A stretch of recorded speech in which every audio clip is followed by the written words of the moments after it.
More exclusives. This is a really cool looking character. The mask is removable on this figure. And one of them is an army builder set? This is an all-out war going on here. Look, I do like that head sculpt quite a bit. These guys are born of the power of Havoc.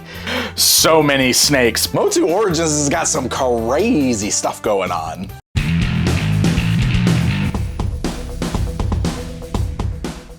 Hey guys, I am Pixel Dan. Thank you for joining me for another video here on the channel. Exclusives! That seems to be more and more common with the Masters of the Universe Origins toy line, but we got some really fun ones that we're going to be taking a look at today. From the latest Mattel Creations exclusive with Despara to a new online store exclusive with an Army Builder Four-Pack, we're going to be taking a look at the battle for Eternia and Despara, all right here in this video, which is 5 brand new action figures. So, please stay tuned, check out all of these figures, and enjoy, my friends. Despara, powerful captain of the evil Horde. This is a really fun one to get here in the Origins lineup. And if you're not familiar with who this character is, this is essentially a different take on Force Captain Adora, aka the Adora that was working for the evil Horde before she found out that she was destined to become She-Ra. I believe it originated in some of the modern DC comics where they kind of retold the Secret of the Sword story, but in a different light, creating the Despara character here, where she's wearing this armor that is very much reminiscent of her leader, the evil Hordak, including a mask that looks like Hordak's face. Really cool stuff to see here in Origins. So, since this was a Mattel Creations exclusive, this does come in the collector-friendly blister card packaging, meaning we'll easily be able to slide that card back out to remove the figure. You can see it looks like we got a brand new mini comic on the inside. We got some beautiful artwork here on the front. We've also got the 40th anniversary of She-Ra hollow foil sticker up there at the top, like we've seen for all of the She-Ra related figures this year. And then if we rotate this around to the backside, we've got this awesome new artwork of Despara doing battle with some of these new characters that were released recently in that large army builder set. Here's the Pit Warden, the Snake Man one, but look, we've also got one of the Horde guys back here, including Hordak sitting on the throne.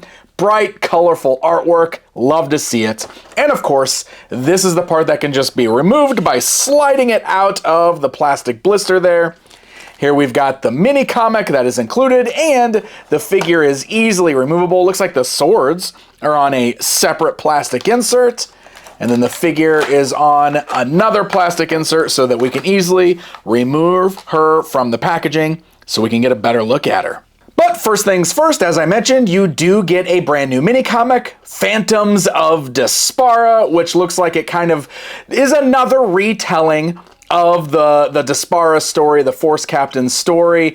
But look at this, you got She-Ra here, almost like she's remembering her time with the evil Horde, remembering the terrible things that she probably did while she was under that spell, employed by the Horde. You got this beautiful shot of her transforming Princess of Power right there. Oh my goodness, she's doing battle with herself, demons of her past, pretty crazy stuff. So brand new mini comic. Always great to see that we're still getting these with these figures. So here's a look at Despara outside of the packaging. As always, let me go ahead and bring in the tape measure here. So you can see the scale. She's standing basically directly at that 5.5 mark, 5.5 inches tall. This is a really cool looking character. And I think there's actually quite a bit of newness going on with her here, because this whole upper body here, the upper torso, is sculpted with the armor that she's wearing there, which is very nice. She does have this new cape where it's coming over the shoulders here. The cape itself is made of like a pliable plastic, but you can see it's got a nice texture on the red. We also have the holsters on the back for the 2 swords that crisscross on her back. just like that, which is so incredibly cool to see.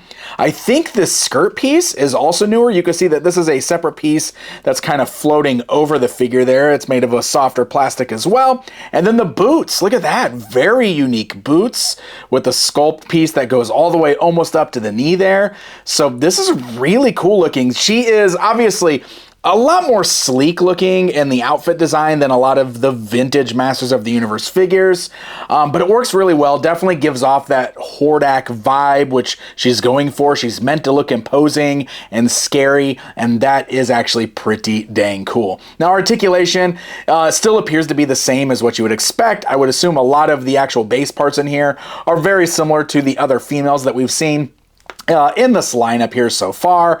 So all those joints are working exactly as you would expect them to. We still have swappable parts, like you can pull the hands out of socket. We should be able to pull the torso apart here. Yeah, just like that, which here you can see the confirmation that that's just a separate piece that's just sitting over the body there. Pop that back together. And of course, the big reveal, the mask is removable on this figure to reveal this brand new Adora head with the shorter hairstyle. Look at that. And the makeup on the face, you got the black under the eyes, and the way the mask works, you can see it just has the two little clips on the side of the mask. So it just kind of like fits right over the ears. It actually clips on right over the ears, and it holds on really well. But yeah, look at that brand new evil Adora head sculpt, which is pretty cool. Now those swords that I just slid into the holsters on the back, let's go ahead and pull those out and pop them in the figure's hands here. So the interesting thing about these swords is this is where we got some parts reuse, because these are just the Triclops sword, painted black and red and silver. And honestly, they look a little large for Despara as a result. You can tell that they were built for the bigger MOTU Origins Triclops figure. So they look a little oversized. This is a little bit of a bummer because they don't quite look like the Despara swords from that original comic appearance. And you'll see that when we compare to the MOTU Classics figure here in just a little bit. And they just look kind of oversized too as a result. It's not a huge deal, and we did get so much new on this figure, which is really nice. But I mean, those swords look gigantic. I kind of wish we got something that was scaled a little bit more appropriately for this particular figure. But all in all, she is really solid, and it's kind of cool seeing this character brought to Origins. First time we've ever had this rendition of the evil Force Captain Adora as Despara in a vintage action figure styling. All right, guys, it's comparison time, because we did get a Despara back in the MOTU Classics toy line, and that's back when the character was brand new, appearing in those DC comics. So here you can get a look at these two standing side by side. You'll notice there is some difference with like the way they styled the hair. I actually really like the way they styled the hair on the new figure quite a bit. But here's what I was talking about with the swords. Like, look how very different the swords are. The swords on the MOTU Classics one are a bit more accurate to what we saw in those original books. So you can see they're also thinner blades. You got the like the Hordak bat at the bottom of the swords. So like I get what they were doing. We got some parts reuse, which was par for the course in the vintage MOTU line, but is also a great way for Mattel to save a little bit of money on new tooling. But those Triclops swords just look so oversized on the new Despara. So while the new Despara's got this removable mask, the one in MOTU Classics had an interchangeable head for that effect. So let's go ahead and do a head swap here real quick. There we go. Both of the Desparas, both wearing their masks. Obviously, the MOTU Classics one does have more details. It's a little grittier looking in the paint deco. There's also some red in these little spaces, like on the crown type piece going around, that are not on the Origins one, but still pretty cool looking at these two side by side. And Despara is a really fun, unique character design to have in the Origins lineup. The battle for Eternia. Look at this box. This box is insanity. If I bring in the tape measure, this thing is pushing almost 22 inches across, 7 inches tall. This box is serious business, but it does have some Absolutely gorgeous artwork on there. Look at this. So you can see all of our new army builder type characters doing battle on the front here with some other fallen soldiers in the background. You got standard palace guards, you got standard snake men, you got horde troopers back here. Like, this is an all-out war going on here. Look, there's a Skelcon laying here. You got the sky sleds up here in the sky. Look at this palace guard knocking the snake man off of the Palace of Eternos over here, which is very cool. Here's our new horde guy. Look, we got the skeleton warriors rising out of the ground. Who is this guy right here? This demonic looking skeleton's pretty sweet right there. And is that Slime Pit He-Man? Is that why do they keep teasing me with this? Where's my slime pit, Mattel? Where's my slime pit and my slime pit He-Man? We better be getting those. Look at him, just marching along with the horde troopers back there. That is wild to see. Also, there's one of the red horde troopers. There's a lot going on in this artwork, but it is absolutely beautiful. Now, this is a cool flip-up display. So you now have a window that showcases our 4 brand new Army Builder figures, which includes Paragon Champion, the Royal Kingsguard of Eternia, Skell Knight, the subservient sword of Skeletor, Horde Revenant, the Etherian Oathbreaker of Hordak, and the Pit Warden, multi-headed menace of King Hiss. Look at them with that blue background, vibrantly standing out. Really cool looking. So, let's rotate this box around to the backside if I've got enough space to do that here, because we kind of get these little bios so that it explains that, yes, in fact, these are all just like regular old minions or army builder type characters. So if you want to buy multiples of these, that's exactly what this is designed for. It's meant to give you more kind of nameless soldiers in all of the armies of all of these factions. But this is all accompanied with some beautiful artwork here. So the Paragon Champion states that when the Royal Palace of Eternos is in need of its greatest protectors, King Randor calls in his Paragon Champions, the highest order of knights in Eternia. Each Paragon Champion is known for his honor, virtue, bravery, and skill in battle. So it's like the King's Guard, right? Pretty cool. Skell Knight says Skeletor has faced the failures of his stooges for long enough. No longer reliant on the competence of others, he creates his own army of swordsmen from the raw energy of Havoc magic, all under his control. Horde Revenant says there are those on Etheria dedicated to the resistance, but when their valor breaks, Hordak swoops in to turn them into the most violent of his horde, the Revenants. Bound by their dishonor, the Revenants have no choice but to do Hordak's bidding. Oof. That is brutal. And then finally, the Pit Warden says the Pit Wardens are feared most among the Snake Men for their unrelenting viciousness and the difficulty of destroying them. For it is said, remove the head of a Pit Warden, and 2 more shall take its place. Got a bit of a Hydra thing going on there. Pretty fun idea here, giving us just some random army builders to build out these armies. Let's open up this box and get a closer look at the figures. Let's start with the Paragon Champion here, which is just a very cool and clever reuse of several parts, specifically like the Palace Guards, but we've also got the King Randor / Jitsu armor there. The white and the gold and the black are very cool looking. And then, of course, we've got a blue cape, much like King Randor himself, that really just brings the whole look together. I think he's a very striking looking character, even though he is just a whole bunch of reused parts. Most of the soldiers in this pack all have new head sculpts, but this right here definitely comes right off of that Palace Guard pack that we already got earlier in the line that has the covering over the face there. So, you know, it is totally just like that Man-at-Arms head sculpt underneath, but they gave him like the brown eyebrows and it really stands out as like a different looking character there. I will say this forearm armor piece over here, the gold armor piece, is kind of obnoxious. It gets in the way because it comes so far over the hand that I find it just like really in the way and falling off a lot. But otherwise, I love the look of this guy. I think he's a very cool looking character.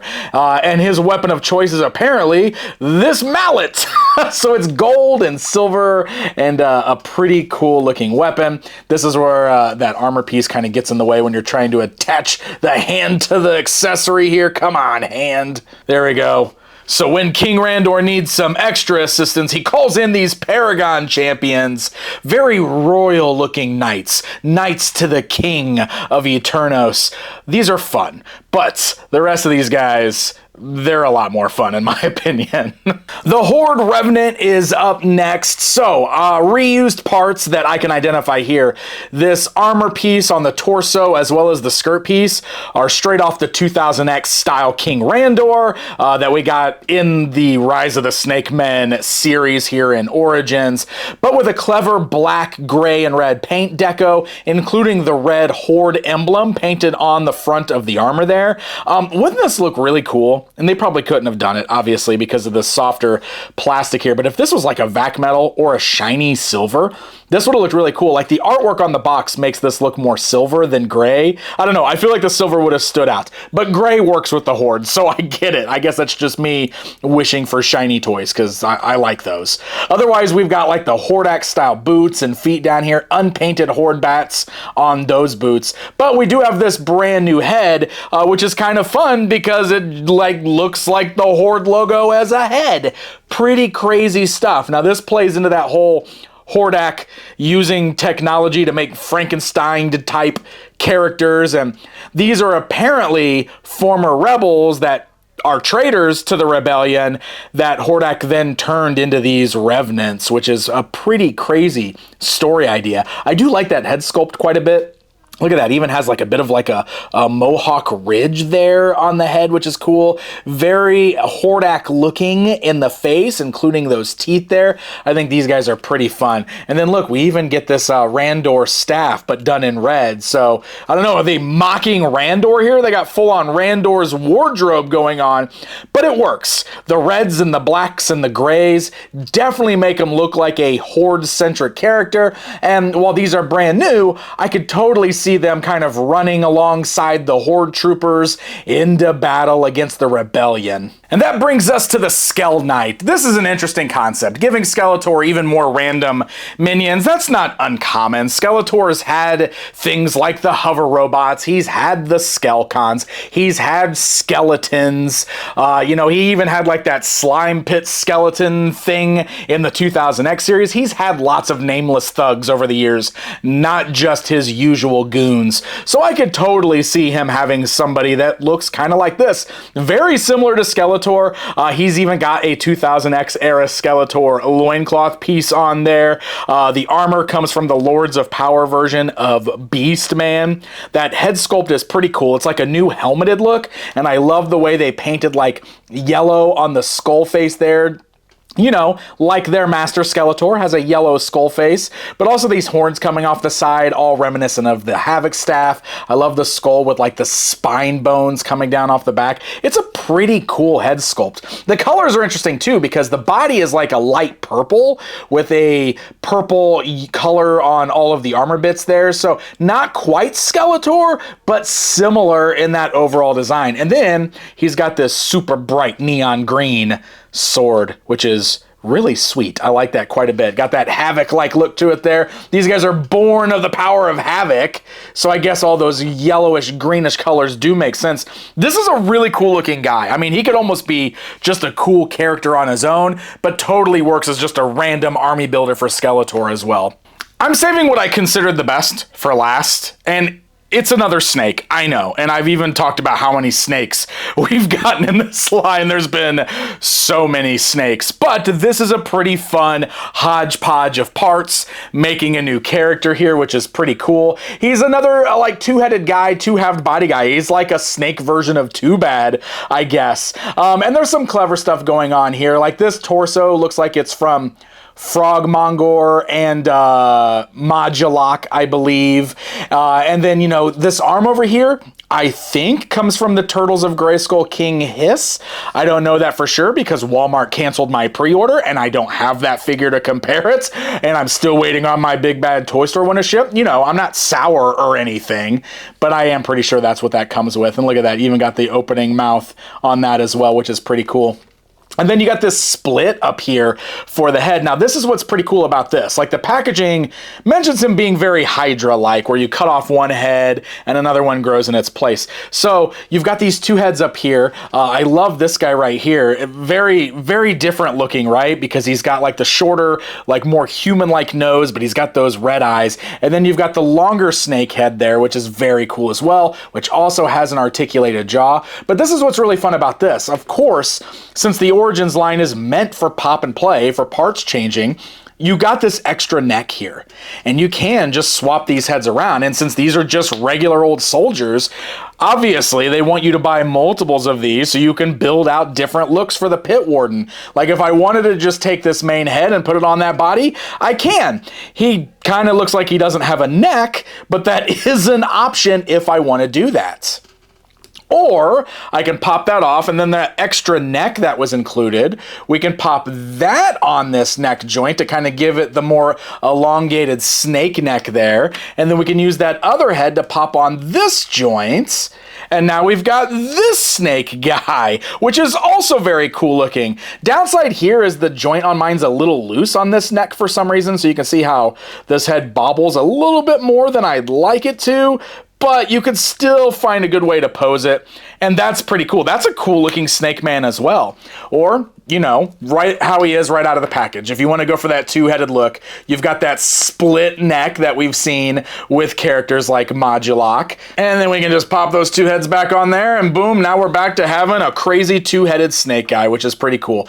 And as far as his accessories go, well, he also likes 2000X Skeletor because he's carrying his sword, which is an interesting choice. This was like, you know, the Skeletor power sword basically from the 2000X era, so you can hold on to that.